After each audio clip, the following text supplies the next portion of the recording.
Hi everyone, welcome to my channel. Welcome to Week in Nintendo.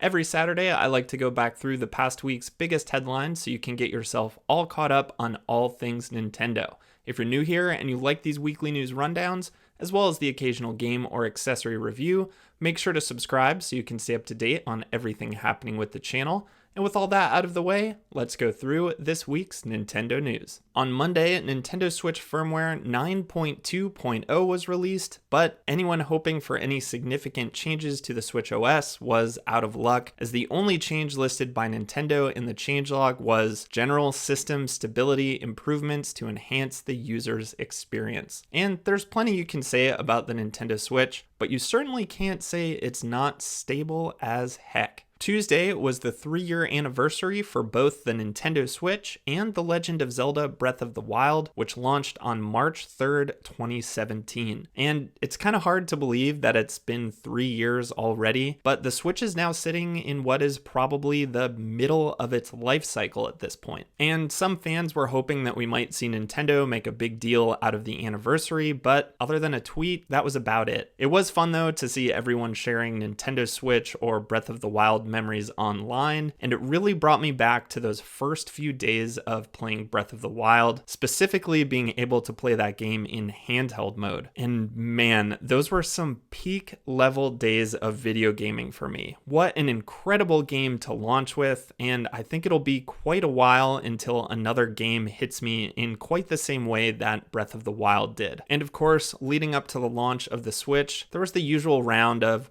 Nintendo is doomed with what appeared to be a woefully underpowered console on paper, but there was also this palpable excitement in the air. The trailers we were getting for the Switch and Breath of the Wild at the time were so well done, and it was really encouraging for me to see a proper line at the Switch launch, as opposed to the eerily quiet experience I had with the launch of the Wii U. And I just walked up to Best Buy and no one was there, and I just grabbed the 32GB Wii U model off the shelf and walked out. So yeah, the rest is history. The Switch has been incredibly successful for Nintendo, especially since the failed launch of the Wii U, and there's definitely a bit of recency bias going on here, but I think the Switch will go down as my favorite Nintendo console of all time. So let me know in the comments below about your favorite Nintendo Switch or Breath of the Wild memory so far. Again, on Tuesday, Levi's announced an unexpected collaboration with Nintendo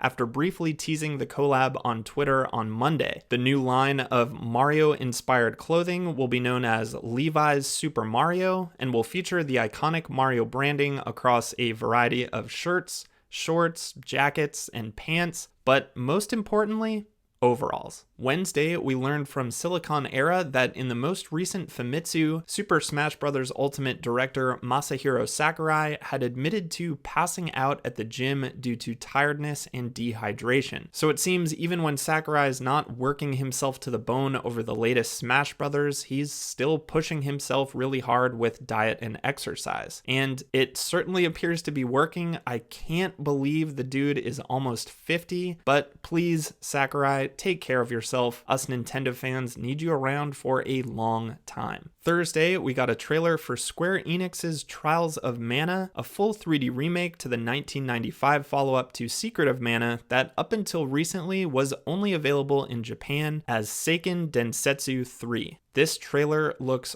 awesome. It seems like a lot of effort went into the remake with its updated visuals, which look pretty reminiscent of Dragon Quest XI. We'll be able to get our hands on the Trials of Mana remake on April 24th, 2020. I actually just picked up a physical copy of Collection of Mana from Best Buy because they were having an incredible sale on it. It was something like $25 off, so I got it for $15, but I think I'll hold off on Trials of Mana until the 3D remake. On Friday, Pokemon Mystery Dungeon Rescue Team DX was released on the Switch, and while I'm a really big fan of this game's art style, I think I'll be skipping it since at this point, I'm really just trying to clear out my current Switch backlog before Animal Crossing New Horizons gets here and completely takes over my life. There's a lot happening in the world right now, and second to an actual deserted island getaway, New Horizons sounds like the next best thing. And that does it for this week's current Nintendo news. There have been some more rumblings about an upcoming Nintendo Direct, but I've gotten pretty tired of the maybe next week routine. Nintendo did update the Nintendo Direct page, and the last time that was done was right before the Animal Crossing Direct, so maybe next week. But before we go, it's time for 20 years ago today, where we take a look back at what was happening with Nintendo 20 years ago this week. And this week, we're taking a look at a popular arcade racing series from the late 90s and early 2000s that first made its debut on the Nintendo 64 on February 29th, 2000. Hydro Thunder 64. Now, while the Nintendo 64 version of Hydro Thunder didn't review all that well, it saw some UI improvements over the earlier Dreamcast release, but suffered from downgraded graphics and a sluggish frame rate. It did get me thinking a bit about the popularity of water-based racing titles in the late 90s and early 2000s. We of course had Wave Race, Hydro Thunder, even Diddy Kong Racing had the water courses. I suppose water physics were a bit of a novelty at the time, but with the power of current gen consoles, I'd certainly enjoy a return to a series like Wave Race or Hydro Thunder. But maybe that audience just